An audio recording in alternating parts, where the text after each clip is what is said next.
Hello everyone, আমি বৃষ্টি। কেমন আছো সবাই? আবারও চলে এসেছি তোমাদের জন্য নতুন একটা ভিডিও নিয়ে।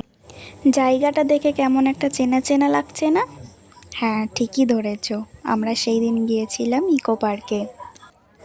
এর আগে কোনো দিন যাইনি, সেই দিনই প্রথম গিয়েছিলাম।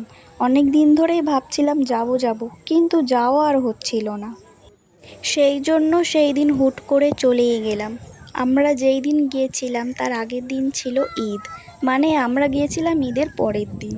অন্যান্য দিন কেমন ভিড় হয় জানি না, কিন্তু সেই দিন কি আর বলবো, না দেখলে বিশ্বাস হবে না। যেই দিকেই তাকাচ্ছি শুধু মানুষ আর মানুষ। ওই দিন যারা গিয়েছিল শুধু তারাই জানে ভিড় কাকে বলে।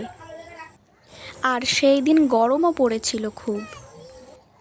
আচ্ছা, সেসব কথা বাদ দিই, এবার আসি আসল কথায়। আমরা তারপর চলে গিয়েছিলাম বাংলার গ্রামে। সেইখানে গিয়ে দেখি আমরা বোলপুর শান্তিনিকেতনে চলে এসেছি। আরে না না, মজা করছি। সেইখানকার পরিবেশ একদম গ্রাম্য পরিবেশ। কত সুন্দর মাটির ঘর, খড়ের চাল, কেউ আবার মাটির উনুনে রান্না করছে। আবার আগেকার সময়ে যেমন বউদের পালকি করে নিয়ে যেত, সেই পালকি। আবার সেইখানে আছে খড়ের চাল দিয়ে গোয়াল ঘর।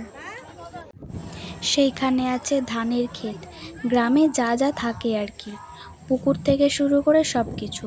হ্যাঁ, আমি হয়তো ভিডিওতে সব কিছু দেখাইনি ঠিকই, কিন্তু আমি যদি সবটা দেখাতে যেতাম আমার ভিডিওটা অনেকটা বড় হয়ে যেত। আর তোমরাও বিরক্ত হতে যে ধের মেয়েটা বারবার একই জিনিস দেখাচ্ছে। বাংলার গ্রাম দেখতে গিয়েই আমাদের অনেকটা দেরি হয়ে গিয়েছিল। ওইখান থেকে আসতে ইচ্ছা করছিল না। সত্যি গ্রামে একটা আলাদাই শান্তি, কারণ আমি নিজেও একটা গ্রামের মেয়ে। গ্রামের মতো শান্তি আর কোথাও নেই। যারা বলো না শহর ভালো শহর ভালো, তাদের একটা কথাই বলবো, শহর থেকে 1 মাস ঘুরে আসো, বুঝতে পারবে কোথায় শান্তি, গ্রামে না শহরে। প্রমাণ তোমরা নিজেরাই পেয়ে যাবে। আর একটা কথা তোমাদের আমি জানিয়ে রাখি, আমি কোনো দিন কারো দেখে দেখে ভিডিও বানাতে চাই না, কোনো দিন কারো দেখে দেখে ভয়েস ওভারও দিতে চাই না।